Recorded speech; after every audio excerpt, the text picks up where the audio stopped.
Hello students, good morning to all of you. कुछ important points हैं जो हम देखते हैं। लास्ट वीडियो में हमने लॉ ऑफ ग्रेविटेशन और ग्रेविटेशन फॉर्मूला और कुछ उसके हमने न्यूमेरिकल्स सोल्व किए थे। ठीक है, अब कुछ इंपॉर्टेंट पॉइंट देखते हैं। पहला पॉइंट देखिए, a force is needed to make an object move in a circular path. किसी भी ऑब्जेक्ट को सर्कुलर पाथ में मूव करवाने के लिए एक फोर्स की जरूरत होती है।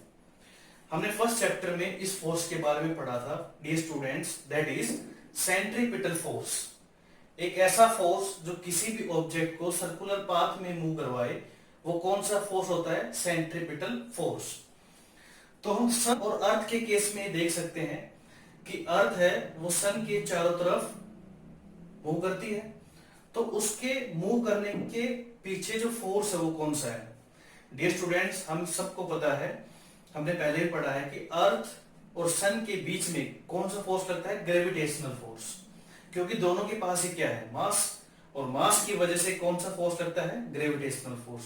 और यही ग्रेविटेशनल फोर्स हमें प्रोवाइड करवाता है सेंट्रीपिटल फोर्स, जिसकी वजह से जो प्लेनेट है या फिर अर्थ है वो सन के अराउंड मूव करती है। सिमिलरली मून जो है वो सन के अराउंड मूव करता है, सॉरी अर्थ के अराउंड मूव करता है। तो वहां पे भी ग्रेविटेशनल फोर्स है, और ग्रेविटेशनल फोर्स की वजह से सेंट्रीपिटल फोर्स है। क्लियर?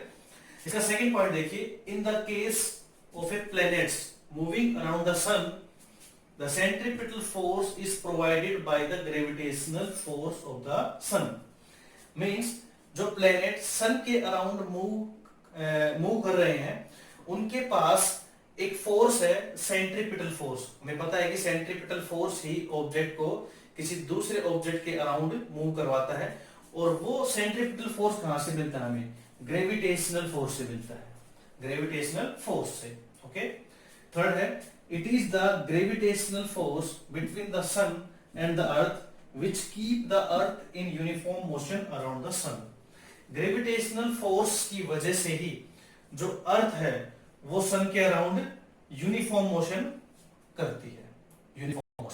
यूनिफॉर्म मोशन हम पहले भी पढ़ चुके हैं। ओके, तो ये कुछ इंपॉर्टेंट पॉइंट्स थे जो हमें याद। ये स्टूडेंट्स, अब हम एक नया टॉपिक पढ़ेंगे जिसका नाम है Kepler's law of planetary motion. ठीक है, एक साइंटिस्ट था जिसका नाम था जोहान्स केपलर। 16th सेंचुरी में इन्होंने प्लैनेट्स के मोशन के बारे में बताया कि सन के अराउंड जो प्लैनेट मूव करते हैं उनका जो मोशन है उसका बिहेवियर कैसा होगा। ठीक है, तो इन्होंने 3 लॉ दिए। ओके, 3 लॉ इन्होंने दिए हैं, जिसमें फर्स्ट लॉ है Kepler first law. Okay, Kepler first law का दूसरा नाम है लॉ ऑफ ऑर्बिट। इसको हम लॉ ऑफ ऑर्बिट भी कह सकते हैं। क्लियर? एक्चुअल में है क्या लॉ ऑफ ऑर्बिट? देखो, सबसे पहले हम देखते हैं, देखो ये एक ऑर्बिट है। कैसा ऑर्बिट है ये? Elliptical orbit. अब आपके माइंड में क्वेश्चन आएगा कि व्हाट इज इलेक्ट्रिकल? यस, देखिए, you are well known about circle. Okay, आप सबको पता है कि व्हाट इज सर्कल। ठीक है, सर्कल में एक इसका सेंटर होता है, या हम कह सकते हैं एक फोकस होता है। ठीक है, बट जो इलिप्स है, ellipse, it is a circle. Dear student, ये सर्कल है। ठीक है, और ये क्या है हमारे पास? इलिप्स। ठीक है, इसका नाम है इलेक्ट्रिकल ऑर्बिट, ये है सर्कुलर ऑर्बिट। ओके, इन दोनों में फर्क क्या है? इलेक्ट्रिकल ऑर्बिट में 2 फोकस होते हैं, दिस एंड दिस। हमने यहां पे इसका नाम F2 दिया है, आप इसका नाम भी F2 दे सकते हैं, इसका नाम भी F1 दे सकते हैं। ठीक है, तो ये एक इलिप्स है, ओवल शेप्ड। ठीक है, जो इलिप्स होती है उसको हम ये बोल सकते हैं ओवल शेप्ड है, ये ओवल शेप्ड इलिप्स। ठीक है, जो ओवल की शेप की एक हमारे पास जो डायग्राम है उसको हम इलिप्स भी बोल सकते हैं। क्लियर? तो ये एक सर्कल है और ये इलिप्स है। तो केपलर ने क्या बताया कि प्लैनेट जो है, जितने भी प्लैनेट्स हैं वो सन के अराउंड इलेक्ट्रिकल ऑर्बिट में मूव करते हैं। ठीक है। ये देखो यहाँ पे इन दोनों फोकस में से एक पे क्या है, सन है, ठीक है। वो सन यहां भी हो सकता है और यहां भी हो सकता है। तो केपलर का पहला लॉ यही था कि सारे के सारे प्लेनेट किस में मूव करेंगे, इलेक्ट्रिकल पाथ में मूव करेंगे, ठीक है, नॉट इन सर्कल, सर्कल में नहीं, इलेक्ट्रिकल पाथ में मूव करेंगे। और we can say all the planets move in elliptical orbit, clear. और इन दोनों फोकस में से एक पे क्या होगा, सन होगा, ठीक है। देखो यहां पे हमने क्या लिखा है, देखो ये foci, it is the plural of focus, ये फोकस का प्लूरल है, क्लियर। तो देखो क्या कहता है केपलर का first law, it states that the planets move in elliptical orbits around the sun with the sun at one of the two foci of the electrical orbit। Means Kepler का जो first law है वो हमें क्या बताता है कि जितने भी प्लेनेट हैं वो सन के अराउंड इलेक्ट्रिकल ऑर्बिट के अंदर मूव करेंगे, ओके। और इन दोनों फोकस में से एक पे क्या होगा, सन होगा। ये केपलर का पहला लॉ है, ठीक है।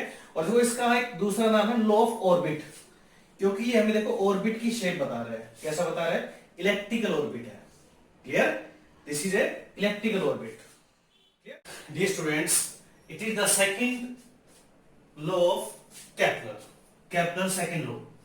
Kepler के second law को हम law of area भी कह सकते हैं, ओके। तो Kepler का second law आपको क्या कहता है, देखो ये हमारे पास सन है, देखो इसके पास दो फोकस थे जो हम पहले पढ़ चुके हैं, किसमें, लॉ ऑफ ऑर्बिट है। इसके पास दो फोकस है और एक फोकस पे क्या होता है, सन, ओके। देखो यहां से मान लो कोई प्लेनेट है, वो पोजीशन ए पे है पहले, कुछ देर बाद उसकी पोजीशन क्या हो गई, बी, ठीक है। तो लो ऑफ एरिया क्या कहता है कि जब ये ए से बी पे आएगा उस टाइम ये जो देखो अर्थ और सन को मिलाने वाली जो ये लाइन है, ठीक है, ये लाइन जो एरिया कवर कर रही है, ठीक है, ये जो एरिया होगा, ठीक है। और उसके बाद मान लो इसकी पोजीशन ए डैश और बी डैश पे है, तो ये जो एरिया कवर होगा ये इक्वल टाइम में इक्वल एरिया कवर होगा। मींस लेट्स कंसीडर कि ए से बी तक आने में इसने टाइम लिया टी, ठीक है, ए से बी तक इस प्लेनेट ने आने में टाइम लिया टी, ठीक है। तो अगर ए डैश से बी डैश जाने में इसने टाइम टी ही लिया तो ये दोनों एरिया आपस में क्या होंगे, इक्वल होंगे, ठीक है। ये केपलर का सेकंड लॉ में बताता है। नेक्स्ट, यहां से हम लोग ये देख सकते हैं कि जब ये प्लेनेट सन के पास था तब इसकी स्पीड क्या थी, यहां पे ज्यादा, क्योंकि हम पढ़ चुके हैं जब दो ऑब्जेक्ट्स के बीच में डिस्टेंस कम होती है तो वहां पे ग्रेविटेशनल फोर्स ज्यादा लगता है। तो यहाँ ग्रेविटेशनल फोर्स क्या इन दोनों के बीच में ज्यादा है, ठीक है। तो देखो यहाँ पे क्या होगा, जब ये इसके पास होगा तो इसकी स्पीड क्या होगी, ज्यादा, ठीक है। और इस पोजीशन पे देखिए जब ये सन से दूर है तो डिस्टेंस क्या होगा, इसकी बढ़ गई। तो डिस्टेंस बढ़ने की वजह से, ठीक है, इनमें ग्रेविटेशनल फोर्स भी क्या लगेगा, कम लगेगा, क्योंकि ग्रेविटेशनल फोर्स क्या होता है, inversely proportional to the square of the distance between two masses, okay. तो यहां पे जो वेलोसिटी है, वेलोसिटी क्या हो जाएगी, decrease, okay. Means when planet is closer to sun, planet is closer to sun, then velocity is increases, okay, and vice versa। Vice versa means इसका just जो अपोजिट है वो भी ट्रू है। मींस अगर प्लेनेट क्या है इससे दूर है तो उसकी वेलोसिटी क्या हो जाएगी, डिक्रीज, क्लियर। तो केपलर का सेकंड लॉ क्या बताता है आपको, it states that each planet revolves around the sun in such a way that line joining the planet to the sun sweeps over equal area in equal interval of time. Line joining means ये जो line joining है जो सन और अर्थ के बीच से जो line जा रही है, लाइन ज्वाइनिंग, ये इक्वल टाइम में इक्वल एरिया कवर करेगी, क्लियर। इसलिए इसका नाम लॉ ऑफ एरिया भी है। हमने पहले पढ़ा केपलर फर्स्ट लॉ जिसका नाम क्या था, लॉ ऑफ ऑर्बिट, उसने हमें ऑर्बिट के बारे में बताया, इलेप्टिकल ऑर्बिट के बारे में।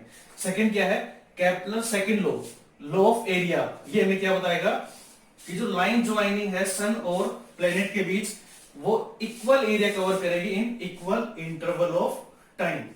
ठीक है डियर स्टूडेंट्स, ये हमारे पास केपलर थर्ड लॉ है, जिसका दूसरा नाम क्या है, लॉ ऑफ पीरियड्स। देखिए केपलर का थर्ड लॉ में क्या कहता है, केपलर का थर्ड लॉ क्या कहता है, it states that the cube root of the mean distance of a planet from the sun, mean distance means planet और sun के बीच की जो distance है इसको बोलते हैं mean distance, okay, is directly proportional to the square of time it takes to move around the sun, means ये सन के अराउंड मूव करने में जो टाइम लेता है उसके स्क्वायर के डायरेक्टली प्रोपोर्शनल है। तो केपलर का थर्ड लॉ क्या कहता है कि जो इन दोनों के बीच की जो मीन डिस्टेंस है, मान लो वो r है, ठीक है, उसका जो क्यूब है वो डायरेक्टली प्रोपोर्शनल है टाइम के स्क्वायर के, okay. It states that the cube of the mean distance, cube of the mean distance, इन दोनों के बीच के डिस्टेंस को बोल रहा है ये mean distance, okay, of a planet from the sun is directly proportional, okay, to the square of time it takes to move around the sun। ठीक है, तो हमें ये पता है कि r हमारे पास ये डिस्टेंस है, टाइम मींस ये प्लेनेट इस सन के चारों तरफ जो चक्कर लगा रहा है उसमें इसको कितना टाइम लगा, एक चक्कर लगाने में, उसको बोलते हैं इसका टाइम पीरियड। तो r cube is directly proportional to t square, okay. हम जानते हैं कि जब डायरेक्टली प्रोपोर्शनल के साइन को हटाते हैं तो क्या आता है यहाँ पे, constant, means r cube is equal to constant into t square, clear. तो हम देख सकते हैं यहाँ पे r स्क्वायर, अगर t स्क्वायर को यहाँ लेके आए इसके नीचे तो हमारे पास क्या है, ये कांस्टेंट, मींस जितने भी प्लैनेट्स हैं, sorry it is r cube, जितने भी प्लेनेट हैं उनकी मीन डिस्टेंस का क्यूब और टाइम का जो स्क्वायर है उसका रेशियो हमेशा क्या रहेगा, constant. r is the mean distance between sun and planet, लिखा हुआ इसमें cube of the mean distance of a planet from the sun is directly proportional to square of the time it takes to move the sun, okay. तो ये इनका जो ratio होगा r cube by T square for each planet will be constant, okay. यहां पे हमने Kepler के तीन लॉ देखे हैं, first Kepler first law and उसको हम क्या बोल रहे थे, लॉ ऑफ ऑर्बिट। उसने हमें ये बताया था कि जो प्लेनेट है वो सन के अराउंड इलेप्टिकल पाथ में मूव कर रहे हैं, क्लियर।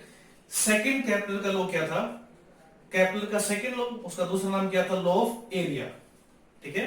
लॉ ऑफ एरिया में क्या बताया था कि जो प्लेनेट है वो ए से बी तक आने में मान लो टी टाइम ले रहा है, ठीक है, जो एरिया कवर करेगा, ठीक है, उतना ही एरिया वो इक्वल टाइम इंटरवल में यहां भी कवर करेगा, ठीक है। मींस यहां पे आप देख सकते हो कि दोनों टाइम सेम है, तो देखो एक जगह क्या होगी, वेलोसिटी ज्यादा है और एक पॉइंट पे वेलोसिटी क्या है, कम, क्लियर। तो यहां से आप देख सकते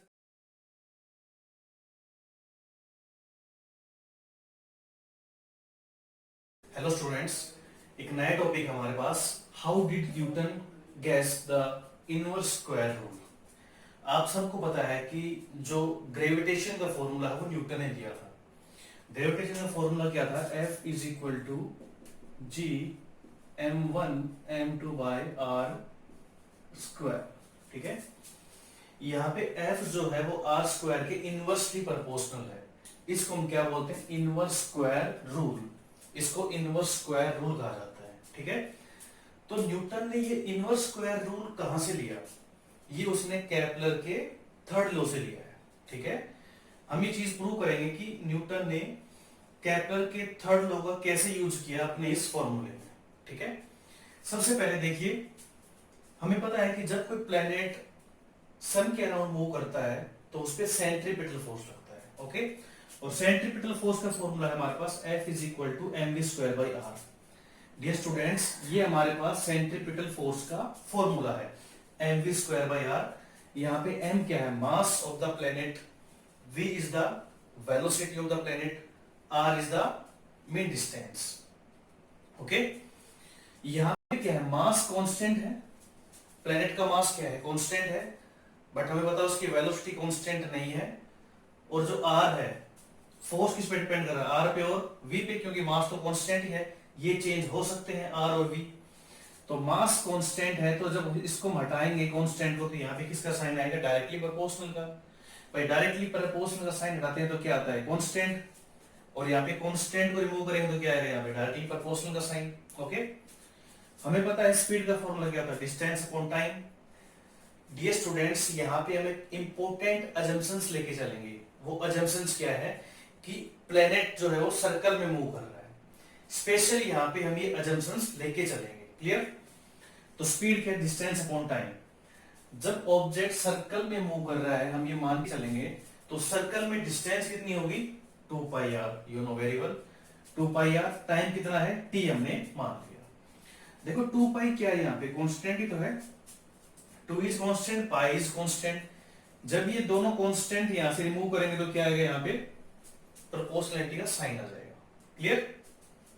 हम क्या करते हैं, दोनों तरफ स्क्वायर कर देते हैं, तो क्या आएगा, v² प्रोपोर्शनल r²/t²। हमने दोनों तरफ स्क्वायर कर दिया। ओके, अब हम यहाँ पे खुद अपनी मर्जी से r को मल्टीप्लाई भी कर देते हैं और r को डिवाइड भी कर देते हैं। अगर हम इन दोनों को काट दें, मतलब यहां से अगर इन दोनों को कैंसिल कर दें, तो कोई इससे फर्क थोड़ा ना पड़ेगा। तो हमने क्या किया, हमने r से मल्टीप्लाई भी कर दिया और r से इसको डिवाइड भी कर दिया। क्लियर? तो देखो r² इंटू r क्या बना, ये r³ अपॉन t², और साथ में क्या बच गया हमारे पास, 1/r। ठीक है, इन दोनों को मल्टीप्लाई करेंगे तो r³ upon t² into 1/r। Clear? Kepler के थर्ड लॉ से हमें ये पता है कि r³/t² किसके इक्वल है, कांस्टेंट। डियर स्टूडेंट, याद कीजिए, हमने केपलर का थर्ड लॉ पढ़ा था, क्या था, लॉ ऑफ पीरियड। उसमें क्या था, r³/t² is equal to constant. तो डियर स्टूडेंट, ये क्या बन गया हमारे पास, कांस्टेंट बन गया। ओके, जब इसको हटाएंगे तो क्या आएगा हमारे पास, डायरेक्टली प्रोपोर्शनल का साइन आएगा। ठीक है, तो क्या बचेगा हमारे पास, 1/r। ये हमारे पास इक्वेशन फर्स्ट थी। ठीक है, ये हमारे पास क्या है, इक्वेशन सेकंड। तो v² किसके प्रोपोर्शनल है, 1/r। तो अगर हम इस वाली इक्वेशन में v² की वैल्यू पुट कर दें, v² की वैल्यू क्या थी, 1/r। मींस 1/r को यहां से अगर हम लेके और यहां पे पुट कर दें, तो क्या बनेगा, f, देखो f की जगह यहाँ पे f, साइन ऑफ प्रोपोर्शनलिटी की जगह साइन ऑफ प्रोपोर्शनलिटी, और v² की जगह हमने क्या पुट कर दिया, 1/r। ठीक है, और r यहाँ पहले से था, तो इंटू 1/r, तो 1/r इंटू 1/r क्या बना, 1/r²। Dear student, it is very important rule, inverse square rule. Means जो न्यूटन ने अपने फॉर्मूले में ये इनवर्स स्क्वायर रूल यूज किया था, वो केपलर के थर्ड लॉ से यूज किया था। ओके, ये इसका एक डेरिवेशन है, या यहां से हम लोग बता सकते हैं कि न्यूटन ने जो इनवर्स स्क्वायर लॉ को गैस किया था, वो कहां से किया था, वो केपलर के थर्ड लॉ से किया था। ओके, और यहां से हम इसको देख भी सकते हैं। Okay dear students, thank you.